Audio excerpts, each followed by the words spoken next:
Sebab untuk menunjukkan kepada kita bahawa proses yang bermula daripada Adam alaihissalam, dia berakhir dengan siapa? Dia berakhir dengan Muhammad sallallahu alaihi wasallam. Proses yang memakan masa beribu-ribu tahun. Berapa orang Nabi dalam hadis? Berapa orang Nabi? Nabi utuskan, Rasulullah, Allah utuskan ke dunia ini 124,000. Proses itu berakhir dengan Nabi akhir zaman Muhammad sallallahu alaihi wasallam. Sebab itulah bila bagi kita sebut, bila akhirnya wahyu kepada Nabi sallallahu alaihi wasallam ni, akhirnya ayat Allah apa? Surah Al-Maidah ayat yang ke berapa? Ayat yang ke Surah Al-Maidah surah yang ke-5, ayat yang ketiga. Ayat ketiga itu banyak. Penghujung ayat yang ketiga Allah Subhanahu wa taala sebut, "Al-yawma akmaltu lakum dinakum wa atmamtu 'alaikum ni'mati wa raditu lakum al-Islam dinan." Pada hari ini telah aku sempurnakan agama dan telah aku sempurnakan nikmat aku kepada kamu, dan telah aku letakkan Islam sebagai agama kamu. Proses yang berlaku bermula daripada Adam berakhir dengan Rasulullah sallallahu alaihi wasallam. Sebab itu bila sampai ke Baitul Maqdis, dia turun seperti kata Ibnu Katsir, dia turun. Siapa dia imam? Dia jadi imam. Sebab dia Rasul yang terakhir. Wahyu Allah selesai. Satu lagi, sebab apa di Baitul Maqdis? Sebab di situlah ramai yang lahir para nabi. Sebab apa? Berasal daripada Ibrahim alaihissalam. Ibrahim ni dikenali sebagai the father of all prophets. Sebab daripada dia keturunannya banyak nabi. Dan bermula daripada dia dua anak itu tersebut. Siapa anak Nabi Ibrahim? Ishak dan Ismail. Ishak turun kepada Yakub. Yakub turun kepada Yusuf, dan seterusnya sampailah kepada Isa alaihissalam. Kemudian di sebelah Ismail turunnya hingga kepada Muhammad sallallahu alaihi wasallam. Sebab itu Baitul Maqdis. Sebab itu Baitul Maqdis. Okay? Jadi dengan pada akhirnya wahyu kepada Nabi ini, Islam dah lengkap. Maknanya apa yang kita nak buat sekarang ni ialah ikut saja apa yang ada dalam Al-Quran Karim dan Sunnah Nabi sallallahu alaihi wasallam. Apa yang dah lengkap, akidah dah lengkap, ibadah dah lengkap. Benda-benda lain, tuan-tuan nak pakai seluar jeans ke, nak pakai slack ke, nak pakai baju Melayu ke, Hindu kurta, India punya kurta ke, apa ke, jubah lapor ke, sampan ada ekor ke, tak ada ekor ke, terpulang. Islam dah bagi a broad guideline, kan? Tutup aurat, nak pakai macam mana, terpulang pada tuan-tuan. Saya pernah sebut kepada yang kuliah,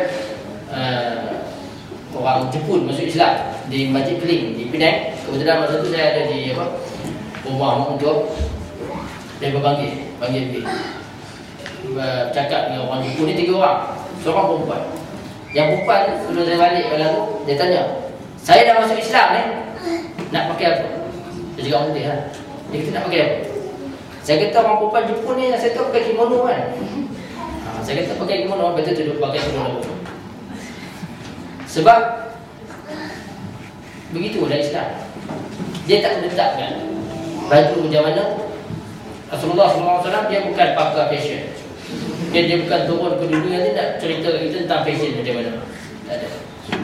Dan Rasulullah SAW dia bukan syahwat. Dia datang nak cerita kepada kita tentang resipi. Macam orang Melayu kan, buat suara lah apa kan. Dan Nuh bukan syahwat. Dia bukan tujuannya untuk menyampaikan berkenaan dengan resipi. Dia berkenaan dengan iman pada Allah Jalla wa'ala. Jadi nak makan apa, Tuhan dah bagi broad guideline dah. Benda yang boleh makan, benda tak boleh makan. Nak masak macam mana, kurma ke apa kan, terpulang pada tuan-tuan. Selagi benda tu halal. Jadi Islam tu dah lengkap, akidah dia dan ibadah dia. Yang lain-lain dia dah bagi secara umum kepada tuan-tuan. Detail dia tuan-tuan lebih mengetahui tentang dunia tu. Jadi tuan-tuan nak buat saya harap apa yang saya sampaikan pada malam ini sebenarnya saya sebut tadi adalah sedikit sebanyak benda yang agak berbeza daripada yang biasa terdengar. Mungkin adalah semua dah dengar dah benda-benda tu. Jadi kita sama-sama ingat mengaji berkenaan dengan peristiwa besar yang berlaku pada Nabi sallallahu alaihi wasallam ini. Dan sebelum saya tutup, tadi saya sebut berkenaan dengan cerita-cerita palsu berkenaan dengan Isra wal Mi'raj ini. Kita cubalah supaya kita sampaikan juga pernyataan kepada orang berkenaan dengan kita nak cerita tentang Isra wal Mi'raj ini, pastikan benda itu sahih, ada dalam Quran, ada dalam hadis-hadis yang sahih. Kerana di dalam Al-Quran Al-Karim tuan-tuan dan puan-puan, dalam surah Luqman Allah Subhanahu wa taala mengingatkan kita, wa minan nasi may yashtari lahwal hadits liyudilla an sabilillah bighairi ilm. Dia mengingatkan tentang ada segolongan manusia yang kerja dia apa? Lahwal hadits. Lahwal hadits ni cakap-cakap kosong. Cakap-cakap kosong. Para ulama tafsir bila sebut tentang lahwal hadits ni, mereka bagi contoh-contoh cerita-cerita yang tak ada dalam Quran dan sunnah Nabi SAW. Contohnya dalam surah Luqman tadi, orang Melayu cerita Luqman tu bibir dia tebal, kulit dia gelap. Para ulama tafsir mengatakan Allah tak menerangkan, Nabi tak menerangkan tentang berkenaan dengan sifat Luqman ni sebab apa? Sebab tak penting benda tu.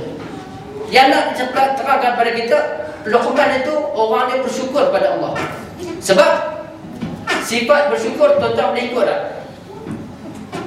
Kita semua boleh ikut sifat bersyukur. Tapi kalau dia kata Luqman tu bibir dia tebal, kulit dia hitam, orang yang hidung mancung, kulit putih, dia boleh ikut tak? Tak boleh ikut. Tak boleh ikut. Dan bila sebut tentang Nabi Nuh, orang Melayu cerita kapal dia buat dari kayu kokar lah, apa lah, macam-macam. Macam-macam. Tuhan nak suruh kita buat kapal. Dia nak suruh kita ikut sifat tawakal yang ada kepada Nabi Nuh. Ada pula cerita Nabi Adam, dada dia berapa hasta dalam kan. Orang yang kebetok dengan saya, kau saya, aku ni kurang banyak. Saya sebut apa, P. Jordan ni, turun Nabi Ayub. Dan panjang. Saya rasa 2 kali dewan ni dah. 2 kali dewan ni. Tahu orang yang pergi tengok, tambah orang Melayu lah, cerita Morgan ni, orang dulu besar Ustaz, panjang. Rupanya bila tanya orang kampung tu, orang Arab ni, pasal apa panjang ni? Dia kata, ada yang kata kat situ, ada yang kata kat situ, ada yang kata kat situ. Dia kata, kalau tarik panjang dia. Sebenarnya itulah. Jadi, tuan-tuan dan puan, kita sebut tadi, wa minan nasi may yashtari lahwal hadits liyudilla an sabilillah bighairi ilm. Ada orang kerja dia sebar lahwal hadits, cerita-cerita yang kosong ni untuk menyesatkan manusia tanpa ilmu. Jadi pada sahabat Nabi, zaman sahabat dah berlaku lah, jenis penceramah agama ni masuk dalam masjid, cerita benda-benda yang tak ada dalam Quran dan hadis, cerita-cerita yang Tuhan cerita sikit-sikit dia tambah-tambah cerita bukan-bukan ni. Para sahabat halau keluar dari masjid. Sehingga kan Sayyidina Ali dia bagi hukuman tu.